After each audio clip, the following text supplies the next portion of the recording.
Well, you join me today in a different room to my usual room.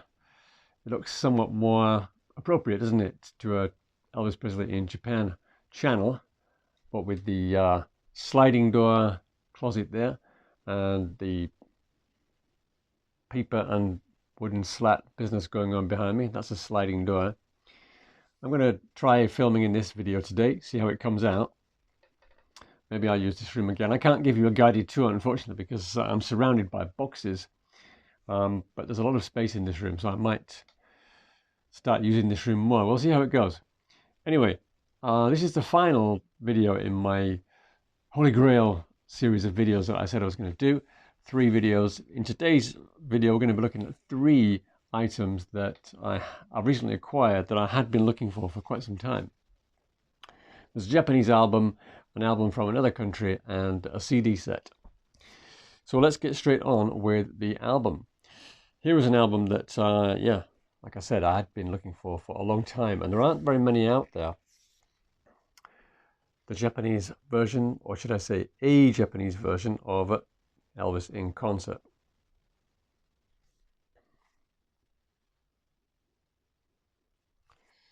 So far, nothing much different to the American version. The gatefold sleeve is basically the same. We've just got the Obi there. The album did come with a booklet, as opposed to the usual insert, fold out or otherwise. This has actually got 8 pages in there, I believe. That's the only photo you get, though. It is repeated on the inside. And otherwise it's the usual Japanese liner notes and lyrics and so on. So what's so different about this particular version of Elvis in concert, I hear you say? Well, the standard versions of the album came on the blue Elvis label. You know, the one with the Elvis mock signature at the top. And the promos also had that same label, but with some promo text somewhere on the label. But there is another version out there, and it's very, very, very hard to find. It took me, I think I've seen about 5 of these in 20 years. And the labels look like that. Elvis in concert. And they started using this label. Well, they only really used it twice. They used it for a series of reissues of the Camden albums. And then they also used it on this one for a very limited run. There was a collector in America, a very famous collector who passed away a year or so ago. He had a copy for sale on eBay. I think he was asking for like $1,000 for it, which was a little bit too much.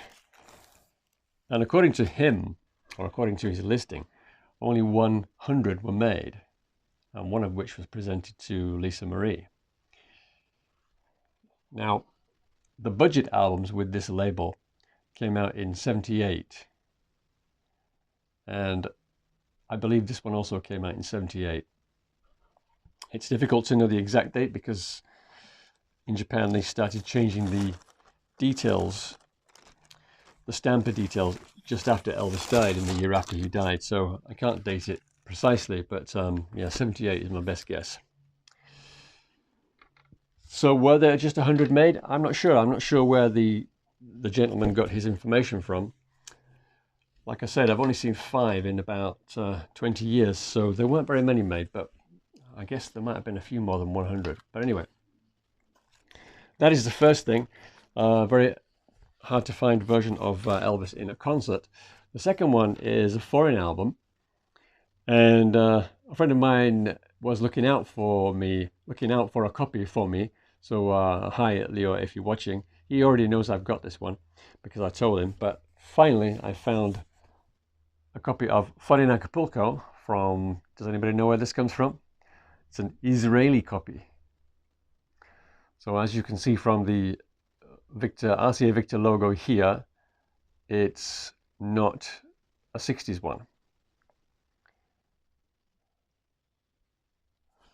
The back cover helps you date it even further. You can see there's some 70s albums down here, the latest of which is Aloha, so it's 73 at the earliest.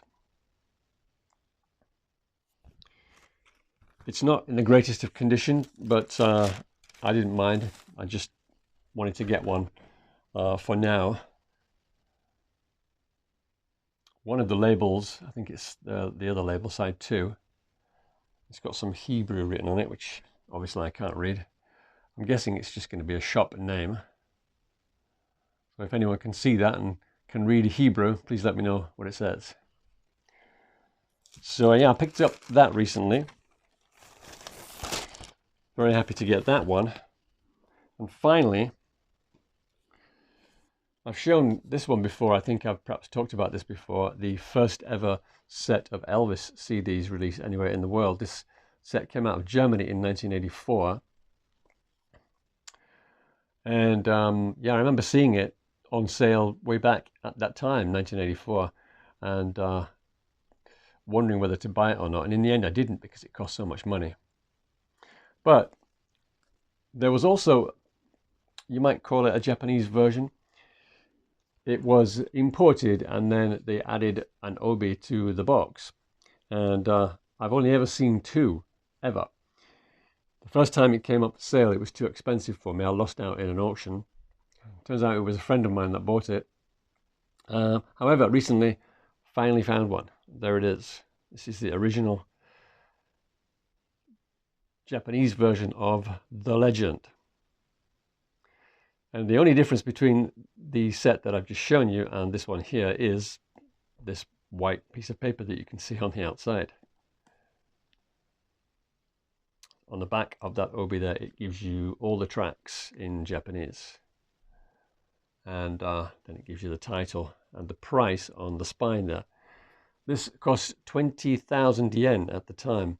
Even today, 20,000 yen is about, it's about $120, something like that. So at the time, it would have been a lot more.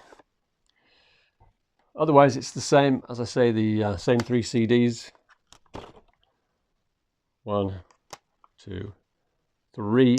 And it's also got the certificate. This one is number 4063. I think my other one's fairly close to that one.